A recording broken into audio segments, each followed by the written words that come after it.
ng mga loads, niluluto po tayo ng ginataang manok na chicken feet na may lahok na papaya. Yan po ang lahok at mga sangkap. Umpisa na po natin na magluto. Painit po muna tayo ng mantika. Nilagyan na po natin ang bawang, sibuyas, tuya.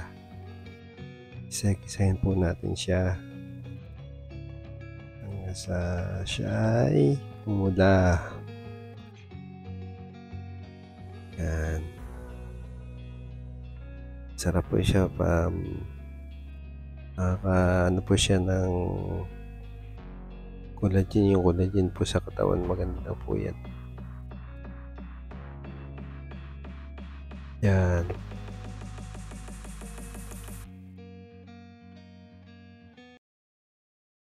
Ganito po yan, maganda sa katawan.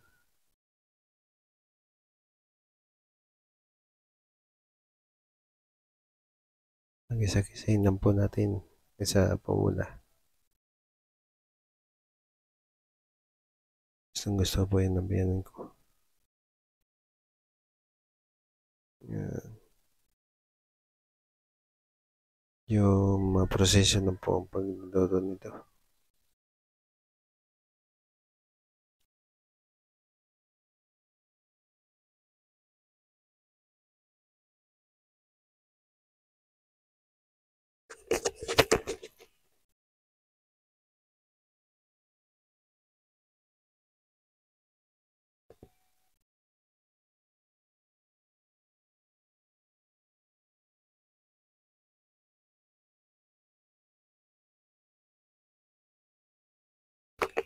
Hanakan po natin ng tanlan para tanggal talaga lasa.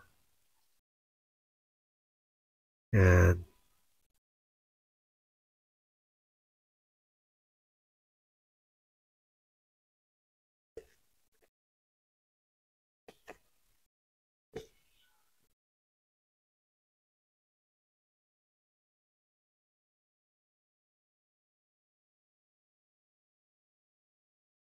Nga po palang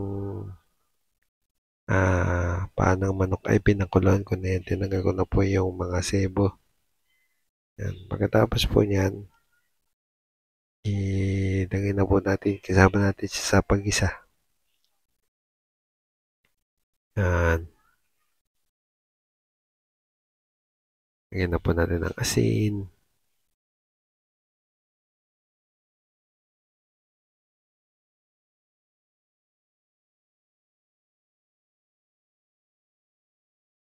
Paminta.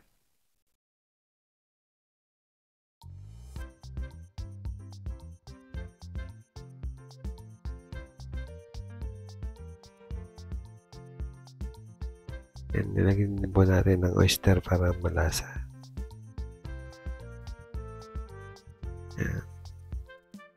Masarap po yan. Gutom na agad.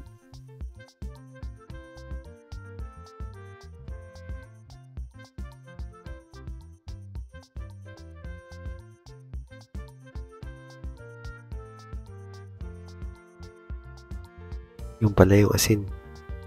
Nauna na yung konting bitchin. Ayan, halo-haloin po natin. Ayan.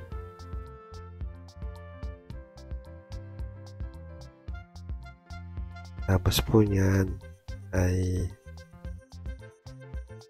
dahil na po tayo ng konting oras.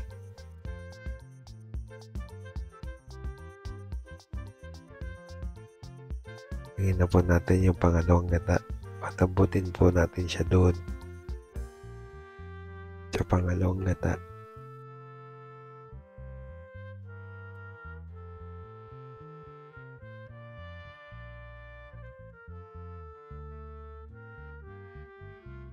Tapos po niyan, tayo na po natin kumulo.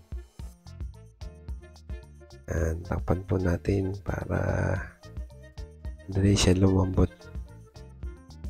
Kumukulo na po ang ating ginataang paa ng manok.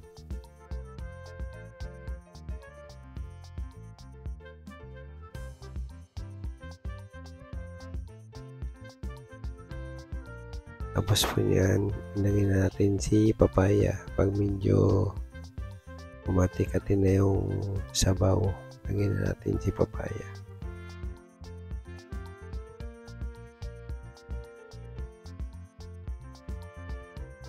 Yummy. Wrap.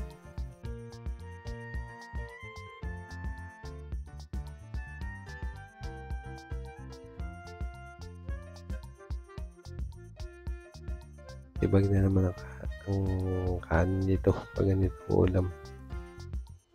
Sigurado.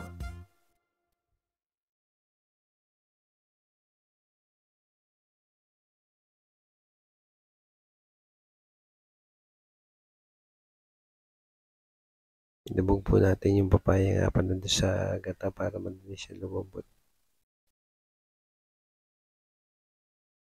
Takpan po ulit natin para madali siya malabog.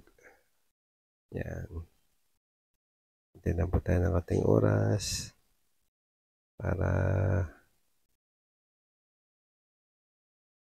siya lumambot-lambot na.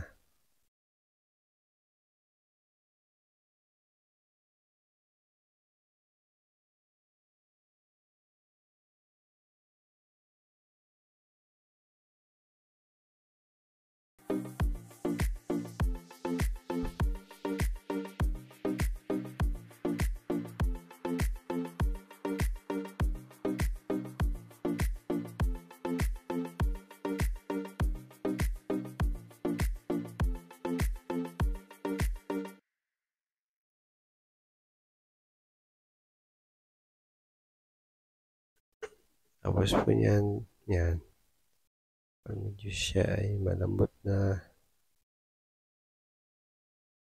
yan na po natatapos ang aking menu na chicken feet. Happy watching guys, I love you all.